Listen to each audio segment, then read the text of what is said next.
نحمده ونصلي على رسوله الكريم أما بعد فأعوذ بالله من الشيطان الرجيم بسم الله الرحمن الرحيم يا أيها المزمل قم الليل إلا قليلا نصفه أو انقص منه قليلا أو كما قال الله تبارك وتعالى.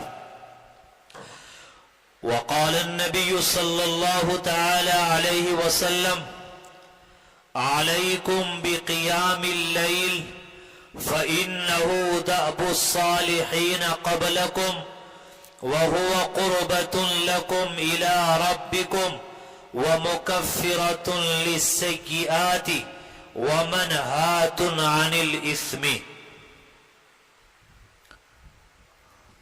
معزز سامعین اعظام، ابھی آپ کے سامنے قرآن کریم کی چند آیتیں تلاوت کرنے کے بعد حضور اکرم صلی اللہ علیہ وسلم کی ایک حدیث مبارکہ پیش کی ہے. اس حدیث کے راوی حضرت ابو امامہ رضی اللہ تعالی عنہ ہیں.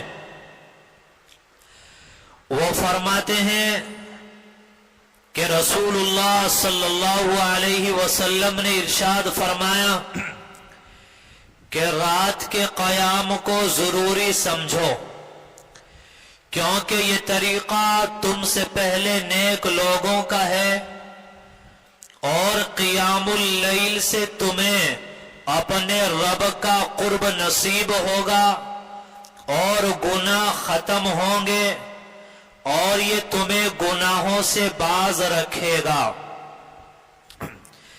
اس حدیث پاک کے اندر تہجد کی نماز کی تاکید کی گئی ہے کہ تہجد کی نماز کو ضرور اختیار کرو، اس کو اپنے اوپر لازم پکڑو، اور اس کے ساتھ ساتھ چار طرح سے تہجد کی نماز کی فضیلت بیان کی گئی ہے.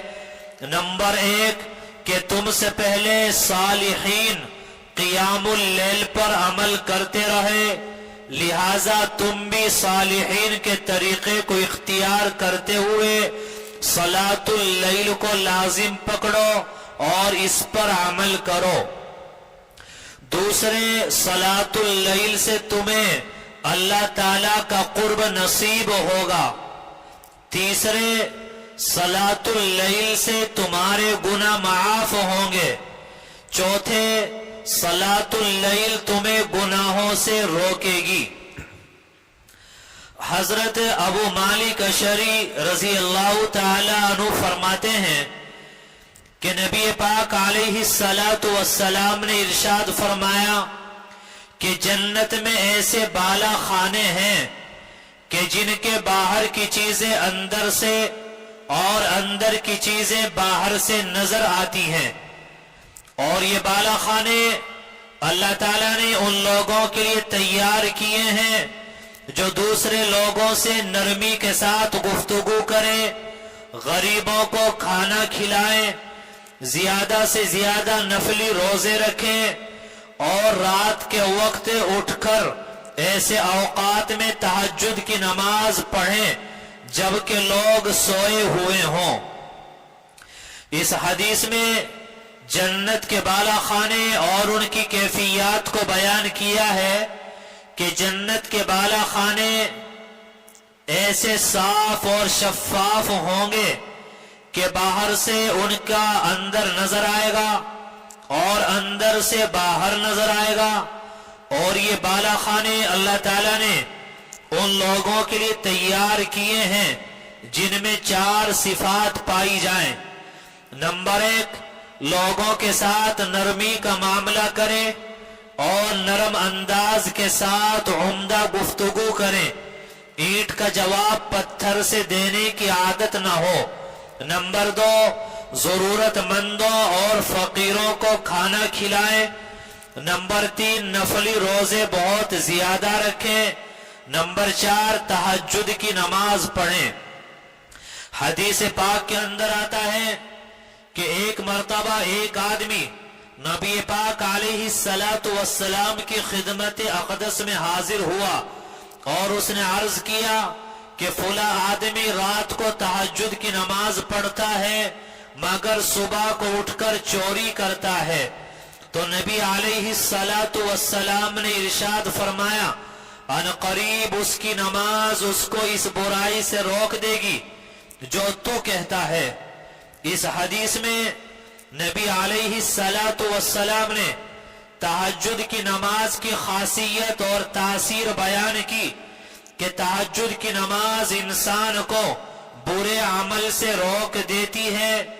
برے عمل سے روکنے کا مطلب یہ نہیں کہ نماز کسی جسم میں منتقل ہو کر اس آدمی کا ہاتھ پکڑ لیتی ہے، بلکہ اس سے مراد یہ ہے کہ یہ روکنا باعتبار تاثیر اور خاصیت کے ہے کہ جب نماز صحیح معنی میں نماز ہو جائے گی تو وہ انسان کو برے عمل سے روک دے گی.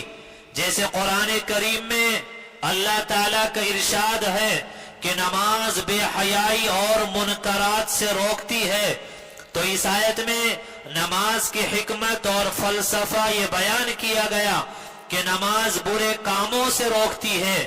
اسی لیے نبی علیہ السلام نے فرمایا کہ اس آدمی کو نماز چوری سے روک دے گی. حضرت عبداللہ ابن عباس رضی اللہ تعالیٰ عنہ بیان فرماتے ہیں کہ نبی علیہ السلام نے ارشاد فرمایا کہ میری امت کے بلند مرتبہ لوگ قرآن کریم کے اٹھانے والے اور رات کے وقت اٹھنے والے ہیں. نبی علیہ السلام نے فرمایا میری امت کے بلند مرتبہ لوگ دو قسم کے ہیں. نمبر 1 حاملین قرآن. اس سے مراد وہ لوگ ہیں جو قرآن کریم کو یاد کریں اور قرآن کریم کو سمجھیں اور قرآن کریم کے مطابق عمل کریں. قرآن نے جن کاموں کو کرنے کا حکم دیا ہے ان کو کریں اور جن سے منع کیا ہے ان سے رک جائیں. نمبر 2 اصحاب اللیل. وہ لوگ ہیں جو شب بیداری کرتے ہیں اور رات کے وقت اٹھ کر تہجد کی نماز پڑھتے ہیں اور تہجد کی نماز میں طویل قیام کرتے ہیں اور قرآن کریم کی تلاوت کرتے ہیں. نبی علیہ السلام نے ایک جگہ پہ فرمایا کہ 3 قسم کے لوگ ایسے ہیں جن کو اللہ تعالیٰ دیکھ کر ہنستا ہے. یہ ہنسنا کنایا ہے خوشی سے. مطلب یہ کہ 3 قسم کے لوگوں پر اللہ تعالیٰ خوش ہوتا ہے.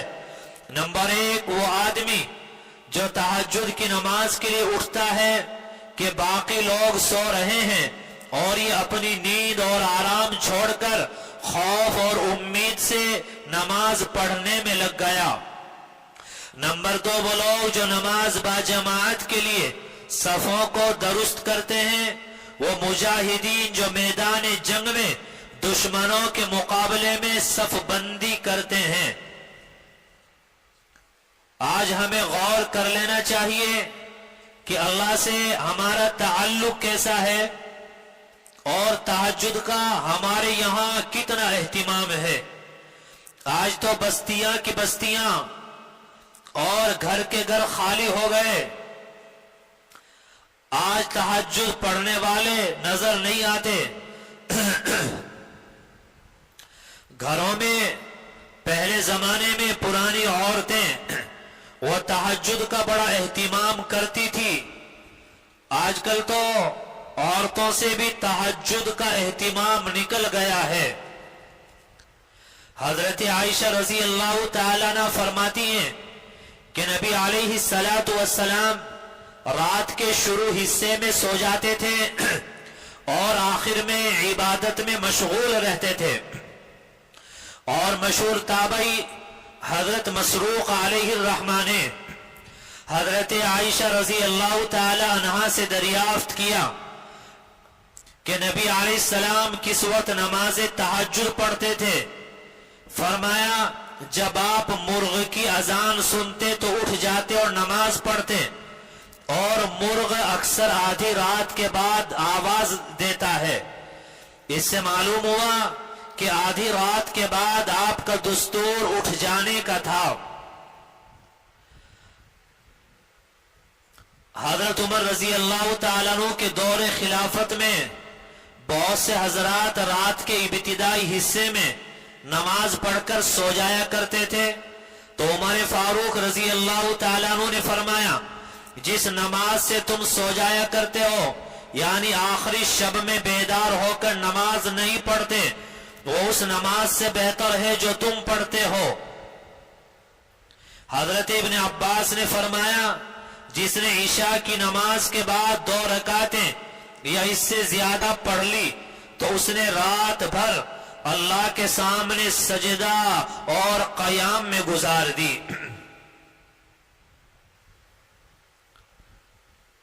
تہجد کی نماز میں نبی علیہ السلام نے فرض نمازوں اور سنن مؤکدہ کے مثل رکعتوں کی تعداد اور کیفیت متعین نہیں فرمائی، لیکن کتنی رکعتیں پڑھی جائیں اس کا مدار ہمت اور طاقت پر ہے، ذوق و شوق پر ہے۔ جہاں جتنا موقع ہو سکے 4 رکعت 8 رکعت ہمیں تہجد کی نماز پڑھ لینا چاہیے۔ حضرت جنید بغدادی رحمت اللہ علیہ جو بہت بڑے اللہ والے ہیں، ان کا وصال ہوا تو کسی نے ان کو خواب میں دیکھا اور پوچھا، آپ کے ساتھ کیا معاملہ ہوا؟